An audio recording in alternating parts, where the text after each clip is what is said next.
Welcome to the Greater Irvine Chamber Innovators Journey podcast series, where we explore the stories, strategies, and lessons learned from early-stage and entrepreneurial business leaders shaping the future. Your host today is Dave Coffaro, President and CEO of the Greater Irvine Chamber. Welcome to the Greater Irvine Chamber Business Insight Podcast. Today's episode is our Innovators Journey, and I love these because this is where we visit with local leaders in the innovation community. We get to hear their story, where their business is today, how they got there, and where it's going and what's next. So today, my special guest is Juliana Elstad. She is CEO of Vibrato Medical. And Vibrato Medical is developing a non-invasive treatment for critical limb ischemia and peripheral arterial disease to improve tissue perfusion, reduce symptoms, and save limbs. That is a huge mission. Vibrato's device is the first wearable therapeutic ultrasound designed to promote vasodilation and vessel growth. And Juliana has a rich background in medtech innovation here in Orange County, as well as nationally. She's on the board of directors of ADVA Med, the largest trade association of medical device companies.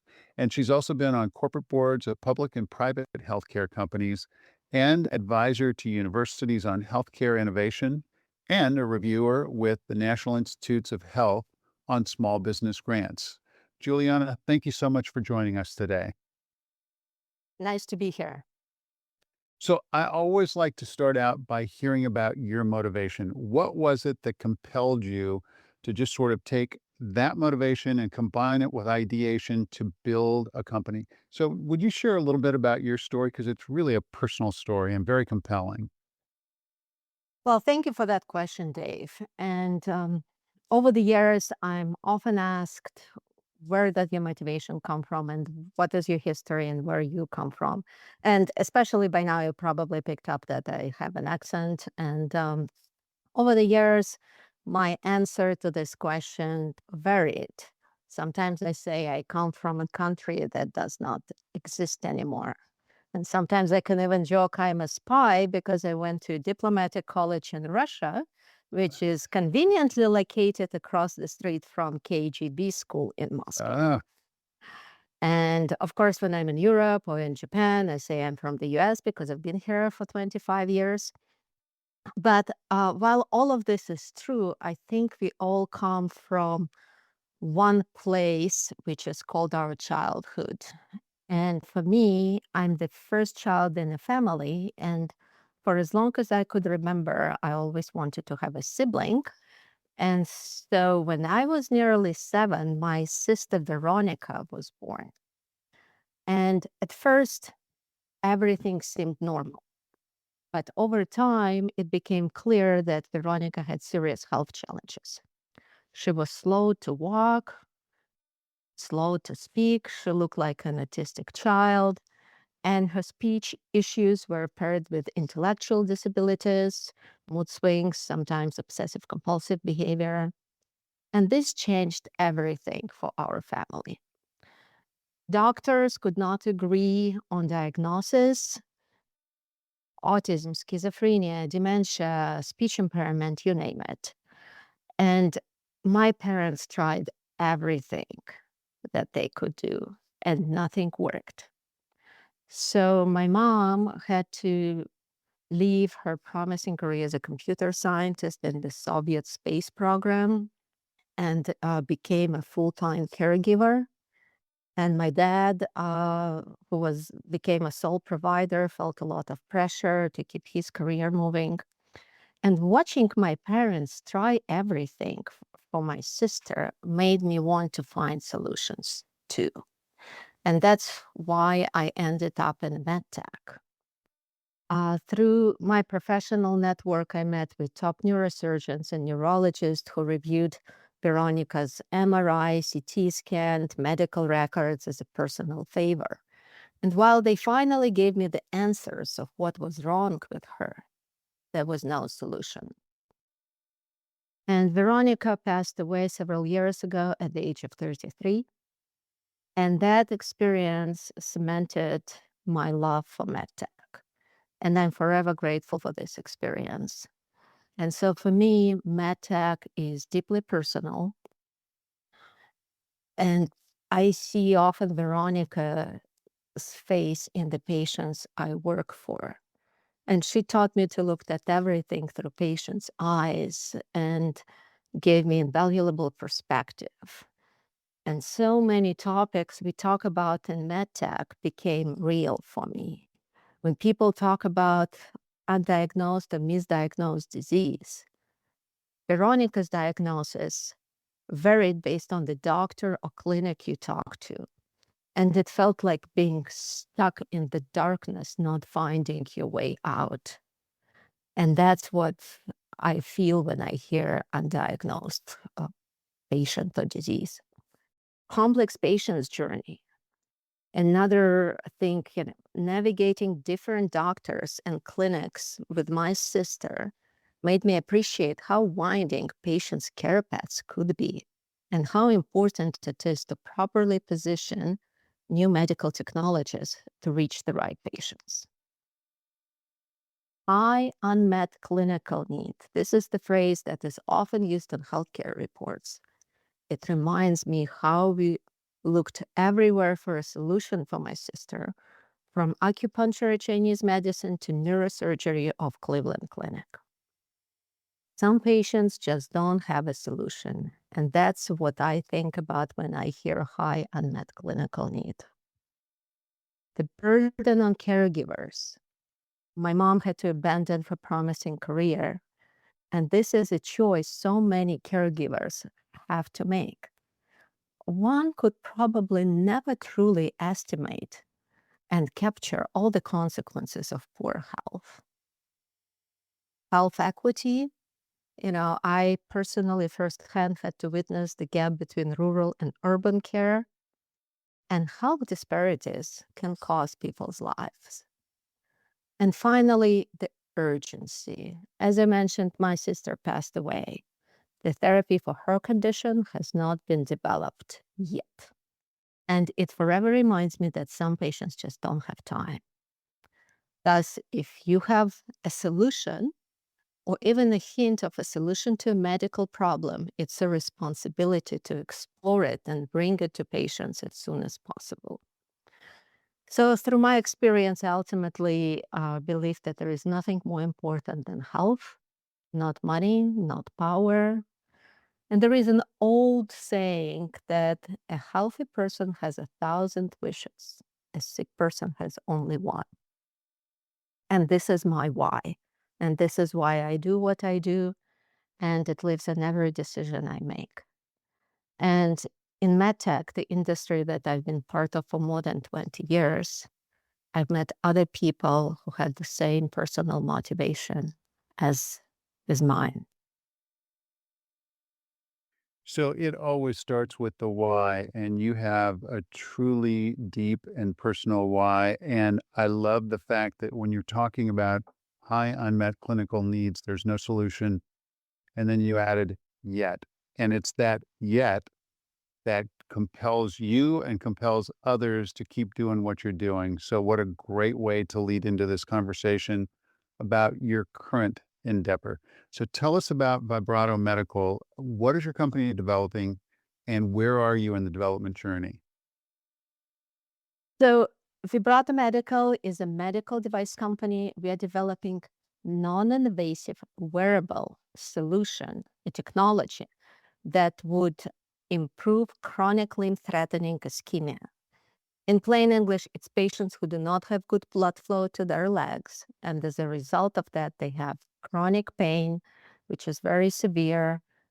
They get wounds that do not heal, progressing to gangrene and ultimately amputation. And we are trying to solve that issue without even a skin incision, completely non-invasively. We are in clinical trials. We have done several clinical trials. We need to do some more.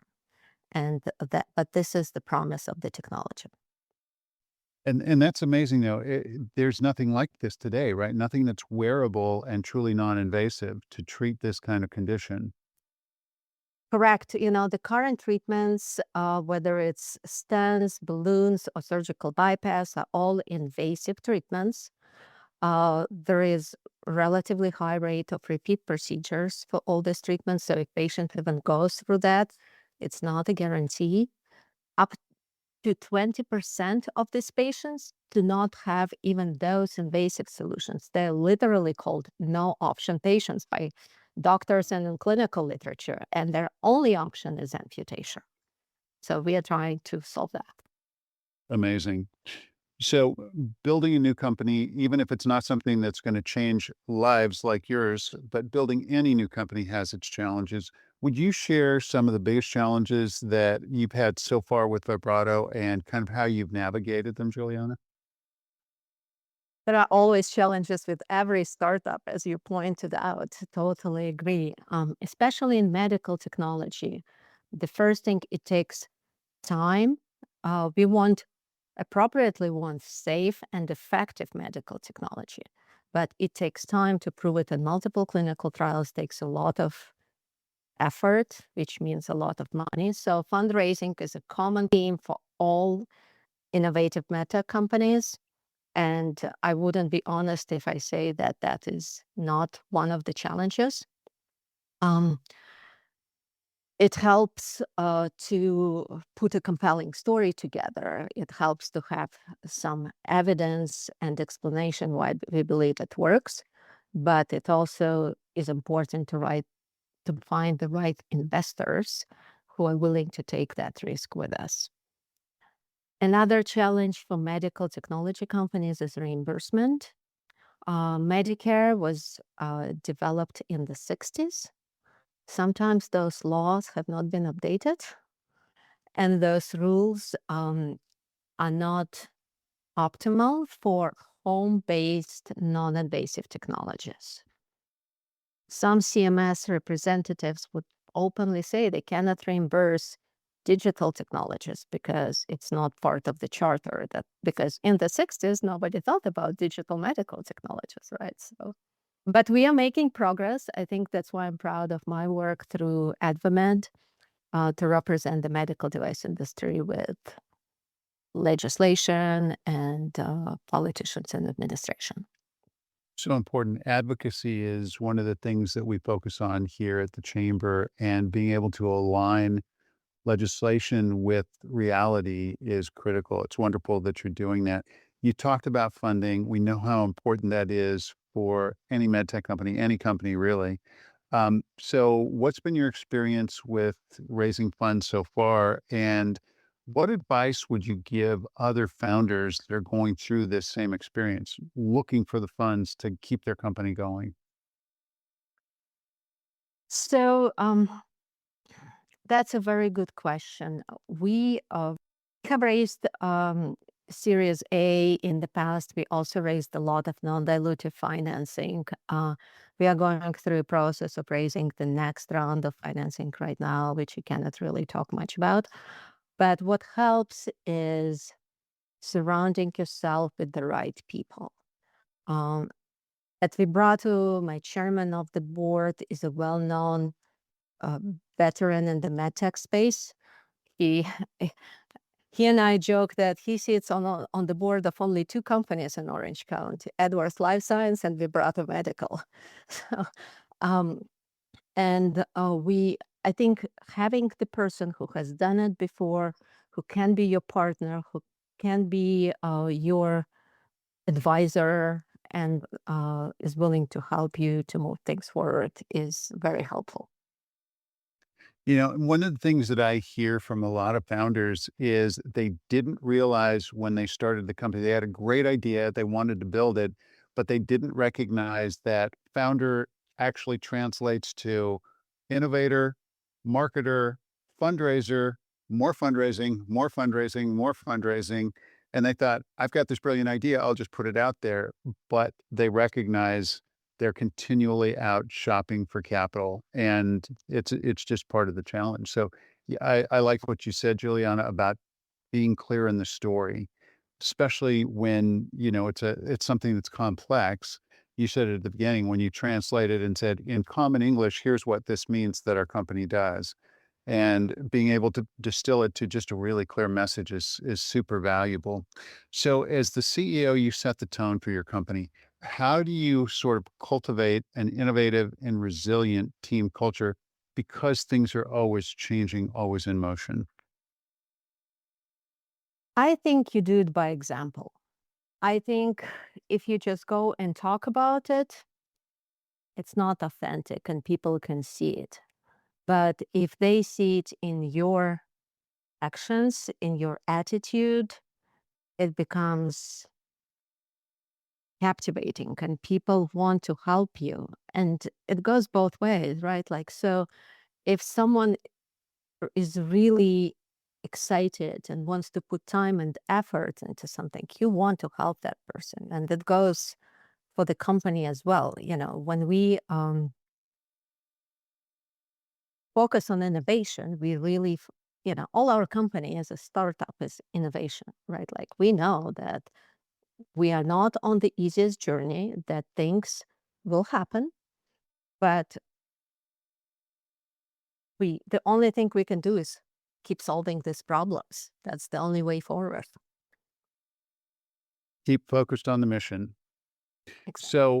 So, what goes along with that is that there's setbacks. There's always setbacks, and it's just part of the innovator's journey. Would you share a setback that you've experienced with the company and how you handle it and what you learned from it? Yes, you're absolutely right. I say that if you don't have setbacks, you're not innovative enough. Then whatever you do is not innovation. Um, I think in my career over 20 plus years, I worked with 20 plus companies as a board director, as a CEO, as an employee, as an advisor. Some of these companies are success stories, but some of these companies we had to close. They didn't make it. And people don't talk about it. You look at, I don't know, Steve Jobs, right? And so like, oh, he created Apple. He created a lot of other companies nobody knows about. Right. And Right. so, but when you go through a setback, ultimately looking back on this, it's, I think to me, relationship is really important. When things are going well, everyone gets along, it's easy, like everyone is happy. When things do not go back, and again, these things happened, how you behave with people, how you work in those situations, that's what's important. That's what people remember. And we live in a small world, especially in medtech. I can give you an example.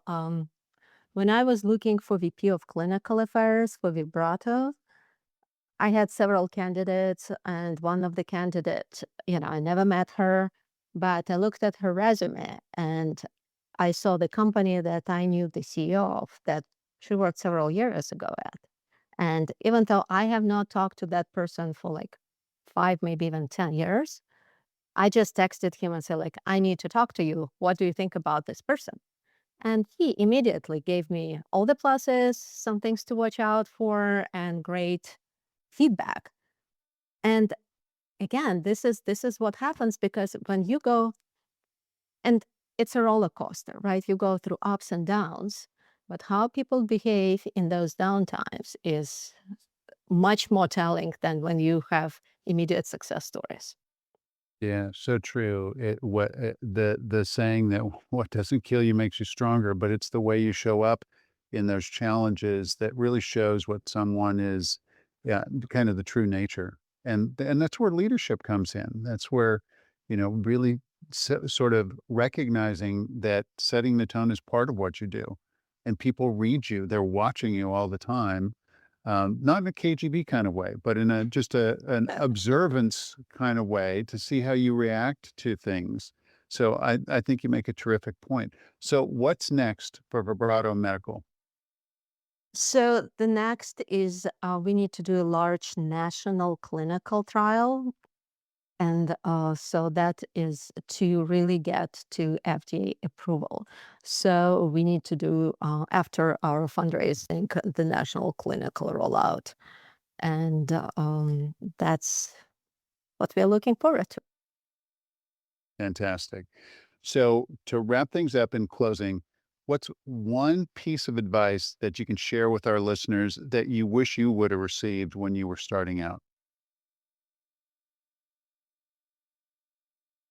I think there are a lot of things I wish I knew when I was starting out, but I think I'd like to close what we started with, and that is find your why. There will be ups and downs, things will change, but if you know why you're doing what you do, it will help you through good times and bad times. And to do that, I think you need to look inside you a little bit. I have a 14-year-old son, and he is trying to figure out what he wants to do in life. And I have these discussions with him as well. I think things will change. Look, AI is coming, jobs will be redefined, things will change. There will be professions in the future that do not exist now. There are things now that seem like, oh, that is a safe bet, or that is promising, that will not exist 5 or 10 years from now. But if you look inside and you really try to find what is it that motivates you, what makes you get up in the morning and be excited about, then you will navigate that. And this search for your why, it's not a passive activity. Sometimes you need to try things. Most people did not end up in their final careers at the very beginning. Yeah. You go and say like, okay, I think I like that. And then you do that, and only then you can realize, well, that's not exactly, I thought I would like that, but it's not. Like for me, initially, I liked international aspects. I like people from different backgrounds. I like different perspectives. And that's why I studied as a diplomat in international economics. But that's ultimately, I think, why I moved to the United States, and the rest is history. But it helped me understand my why, right? Like ultimately, it wasn't a straightforward path. But to do that, look inside and try things out. Wonderful message. Thank you so much, Juliana. Thank you for being on our Innovators Journey podcast, and wishing you great success with the company as you continue to grow. Folks, have a great rest of the day. Thank you for joining us today. Thank you. Thank you for joining us for the Greater Irvine Chamber Innovators Journey podcast. To stay informed about upcoming episodes and other important business news, please subscribe to our channel or check the Greater Irvine Chamber website and mobile app.